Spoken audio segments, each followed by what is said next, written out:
કેમ છો વિદ્યાર્થી મિત્રો? મારું નામ છે જયેશ રાઠવા અને તમે જોઈ રહ્યા છો નચિકેત સ્ટડી.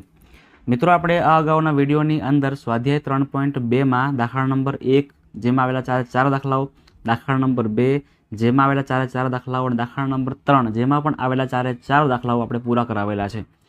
હવે મિત્રો, આપણે આ વિડીયોમાં દાખલા નંબર 4 જે છે ને એ આપણે કરવાનો છે. ચાલો રકમ સૌથી પહેલાં વાંચીએ. શું આપેલું છે તો કે ભાઈ સુરેખ સમીકરણ યુગ્મ 2x + 3y 2x + 3y બરાબર 11 અને 2x - 4y બરાબર -24 આ સમીકરણ બંને આપણને આપેલા છે. એનો આપણે સૌથી પહેલાં ઉકેલ મેળવશું અને ઉકેલ મેળવ્યા પછી આપણે એમની કિંમત મેળવવાની છે. એમની કિંમત મેળવશું કેવી રીતે તો કે એમની કિંમત આપણે મેળવશું આવી રીતે y બરાબર mx + 3 આપણને આપેલા છે. ચાલો સૌથી પહેલાં તો આપણે ઉકેલ મેળવવો પડે તો આપણે સૌથી પહેલાં ઉકેલ મેળવી લઈએ અને એના માટે લખી દઈએ સૌથી પહેલાં આપણે સમીકરણ 2x + 3y બરાબર 11 અને સમીકરણ નંબર બીજું આપણને આપેલું છે 2x - 4y બરાબર -24. ચલો મિત્રો, આપણે એક કામ કરીએ. સમીકરણ નંબર 1 અને સમીકરણ નંબર 2 લખી દઈએ. આ સમીકરણ નંબર છે આપણું પહેલું અને આ સમીકરણ નંબર છે આપણું બીજું. સમીકરણ નંબર 2 મિત્રો મને ઇઝી લાગી રહ્યું છે, બરાબર, કારણ કે આમાંથી કોમન બધું નીકળી જાય. 2 કોમન નીકળે એટલે અહીંયા 2ના અડધા 1 થઈ જાય, 4ના પણ અડધા 24ના ભાગ પડી શકે છે. એનો મતલબ કે આપણે સમીકરણ નંબર 2 છે ને એમાંથી આદેશ લઈ લઈએ તો લખીએ આપણે અહીંયા બીજું સમીકરણ 2x - 4y બરાબર -24. તો 2xની આપણે આગળ રાખીએ તો -24ના -24 અને +4y થશે બરાબરની પાછળ આવીને. થોડુંક આને એરેન્જમેન્ટ ફરીથી કરી દઈએ. 2xના 2x બરાબર આ 4y છે ને એ આગળ કરી દઈએ અને 24ને પાછળ કરી દઈએ અને આ 2 હવે ક્યાં આવશે? છેદમાં આવશે. તો અહીંથી કાપીને અને 2ને ક્યાં લઈ જઈએ? છેદમાં જવા દઈએ. મિત્રો, 2 જશે છેદમાં એટલે 4yના છેદમાં પણ 2 થાય અને 24ના છેદમાં પણ 2 થાય. તો 4yના અડધા કરો એટલે 2y આવશે એટલે x બરાબર 2y - 24ના અડધા 12. તો આ થઈ ગયો આપણો આદેશ x બરાબર 2y - 12. આ કિંમત આપણે હવે સમીકરણ નંબર 1માં નાખવાની છે. સમીકરણ નંબર 1 લખી દઈએ આપણે 2x + 3y બરાબર 11. જે જગ્યાએ આપણને x દેખાય ત્યાં આપણે આ કિંમત મૂકવાની છે એટલે 2ના 2 x છે ત્યાં આપણે લખવાના છે આપણે 2y - 12 2y - 12 અને પાછળ 3y બરાબર 11 3y બરાબર 11. હવે ગુણાકાર કરી દઈએ આપણે અંદર. તો 2 × 2 એટલે 2 દુ 4y થશે, -12 દુ 24 થશે, પ્લસ 3y બરાબર 11.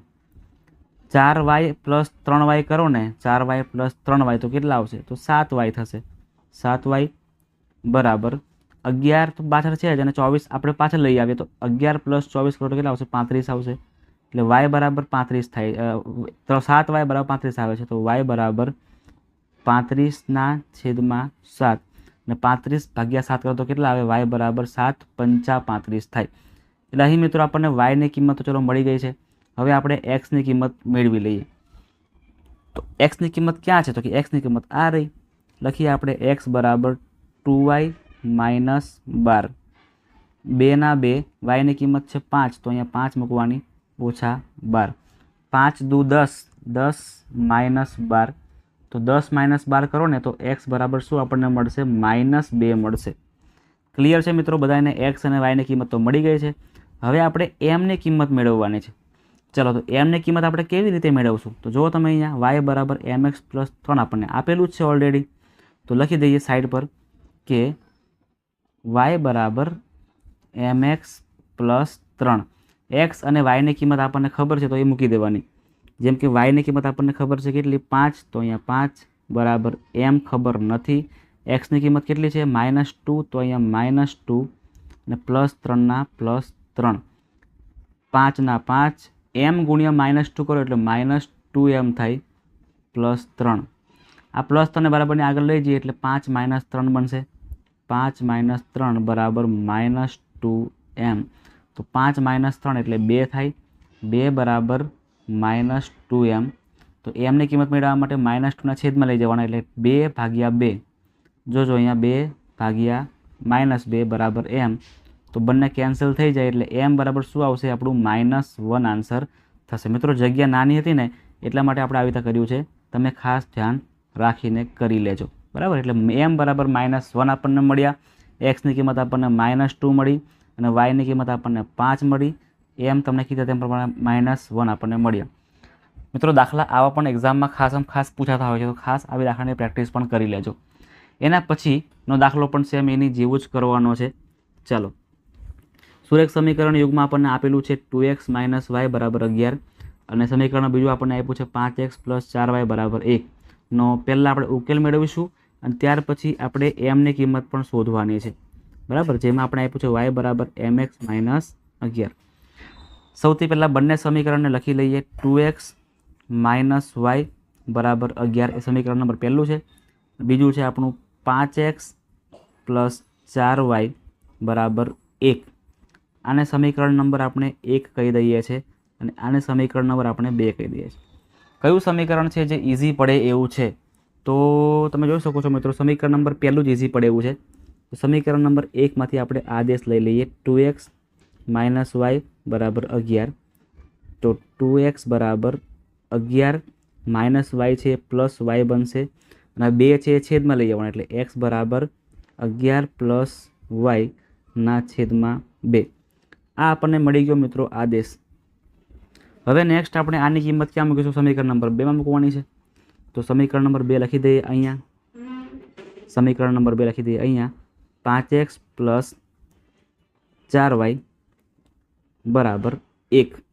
જે જગ્યાએ x છે ત્યાં xની કિંમત આપણે આ લખવાની છે, તો 5 ના 5, xની કિંમત આપણી 11 + y છેદમાં 2, 11 + y છેદમાં 2, પાછળની કિંમત એઝ ઇટ ઇઝ રાખવાની છે +4y = 1।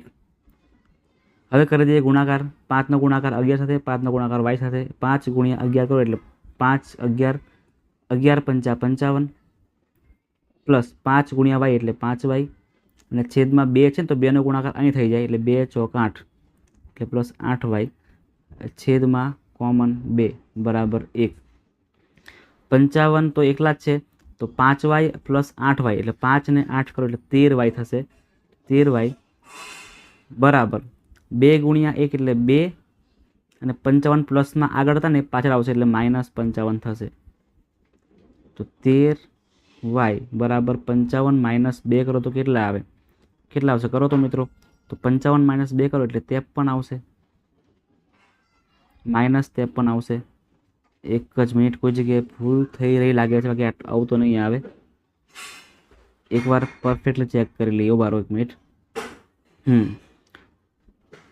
11 9 બધું બરાબર જ। ચલો અહીંથી આપણે ફરીથી કરીએ।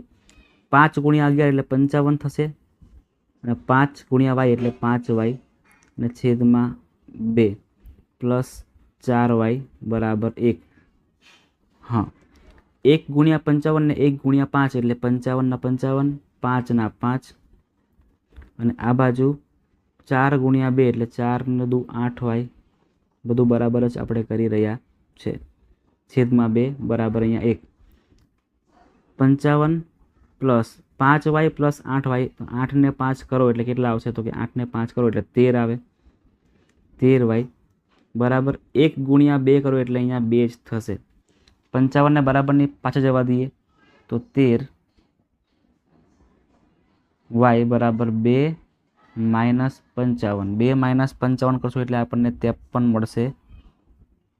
13y = -53, 53ના ભાગ 13થી પડી શકે એવું છે નહીં। તો હજી કોઈ જગ્યાએ ભૂલ લાગી રહી છે મિત્રો, એક જ મિનિટ આપણે જોઈ લઈએ છીએ, પરફેક્ટલી જોઈ લઈએ છીએ। 13y, એક જ મિનિટ, 5 55y 5y 4 બધું બરાબર જ છે મિત્રો, અહીંયા કોઈ જગ્યાએ ભૂલ નથી લાગતી, બરાબર બધું બરાબર જ છે, એટલે આવું આવી શકે છે એવું લાગે છે મને।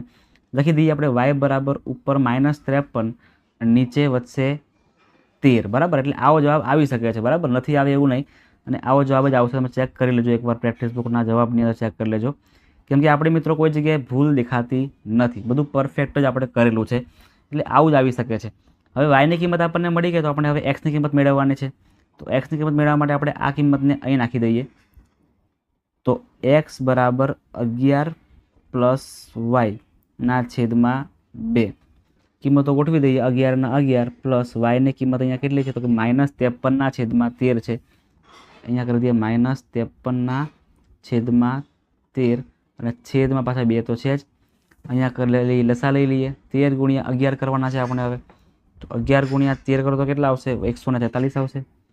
143 પ્લસ માઇનસ માઇનસ 53 ના 53 13 × 26 કરવાના હવે. સોરી 13 × 2 એટલે 26 થશે. હવે મિત્રો 143 માંથી આપણે 53 ને માઇનસ કરો તો કેટલા આવે તો કે 90 આવશે. 90/26 90 અડધા કરો તો કેટલા આવે 45 અને 26 અડધા કરો તો કેટલા આવે 13. હવે આના વધારે ભાગ પડી શકે નહીં એટલે આ આપણી મિત્રો એક્સની કિંમત આપણને મળી ગઈ છે.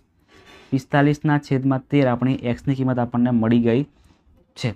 હવે શું કરશું મિત્રો આપણે તો હવે આપણી પાસે જગ્યા તો બચી રહી નહીં બરાબર. આપણે શું કરીશું તો જો અહીંયા આપણે કરી દઈએ બરાબર છે. જે જગ્યાએ સબસ્ક્રાઇબ નામ છે ને ત્યાં જ આપણે કરી દેવું પડશે કારણ કે જગ્યા જ નથી બચેલી. હવે આપણે એમની કિંમત મેળવવી છે તો એમની કિંમત માટે આપણે આ લખવું પડશે y = mx - 11. અહીંયા જ કરી દઈએ છીએ બરાબર. y = mx - 11. વાયની અને એક્સની કિંમત આપણને ખબર છે એ મૂકી દેવાની છે. એક્સની કિંમત આ રહી 45/13 અહીંયા લખવાની 45/13 આગળ એમ તો આવશે જ. અને વાયની કિંમત કેટલી મળી હતી આપણને -53/13 -53/13 માઇનસ અહીંયા 11. હવે શું કરીશું મિત્રો તો આ -11 ને બરાબરની આગળ જવા દઈએ તો પ્લસ થઈ જશે એટલે -53/13 પ્લસ 11 અને -11 એ પ્લસ બને અને અહીંયા એમ 45/13 અહીંયા લસા લઈ લઈએ તો 53 × 1 કરો એટલે કેટલા આવે તો કે -53 જ આવશે. 13 × 11 કરો તો કેટલા આવશે આપણે અત્યારે કર્યું ને 13 × 11 એટલે 143 આવ્યા હતા. 143/13 અને આ બાજુ એમ 45/13 તો હતા જ. ચલો નેક્સ્ટ હવે આ 143 પ્લસ માઇનસ કરો એટલે માઇનસ થશે એટલે કેટલા 90 જ આવશે. અહીં પણ સેમ વસ્તુ આનો માઇનસ કરતા 90/13 બરાબર એમ 45/13. એમની કિંમત મેળવવા માટે આપણે આને છેદમાં લઈ જવાના છે. જગ્યા શોધવી પડશે બરાબર છે. બધું કરીને કરવું પડશે. અહીં કરી દઈએ ચાલો. તો એમ બરાબર 90/13 અને આ છેદમાં આવશે આ કિંમત 45/13. બંને જગ્યાએ 13 સેમ કિંમતો ઉડી જશે એટલે 90/45 થશે. એટલે 90/45 આપણે કરવાના છે. એમ બરાબર 90/45 એટલે 45 × 90 થશે. એટલે એમની કિંમત મિત્રો આપણને કેટલી મળશે અહીંયા 2 મળી જાય છે. ખાસ યાદ રાખજો એમની કિંમત આપણને કેટલી મળે છે મિત્રો 2 મળે છે. તમારે ખાસ મિત્રો દાખલાને ખાસ એકવાર પ્રેક્ટિસ કરવી જ પડશે. એકવાર પ્રેક્ટિસ કરી લેજો કે કેવી રીતે આપણે કરવાનું છે. તો મિત્રો મળીએ છીએ આપણે હજી નેક્સ્ટ દાખલા બાકી છે. દાખલા નંબર 6, 7, 8, 9 ને 10 બાકી છે. તો મિત્રો એ આપણે આની પછીના વિડીયોમાં સોલ્વ કરાવીશું. તો જે પણ વિદ્યાર્થી મિત્રો પહેલી જ વાર ચેનલ પર આવી રહ્યા છે તો ખાસ એ તમામ વિદ્યાર્થીઓ ચેનલને સબસ્ક્રાઈબ કરી નાખજો. વિડીયોને લાઇક કરી તમારા મિત્રોમાં, તમારા વોટ્સએપ ગ્રુપમાં, તમારા સ્કૂલના ફ્રેન્ડ્સમાં દરેક જગ્યાએ વિડીયોને શેર મારી દેજો. અને હા મિત્રો ખાસ કોમેન્ટ કરજો કે તમને મારો વિડીયો કેવો લાગ્યો છે.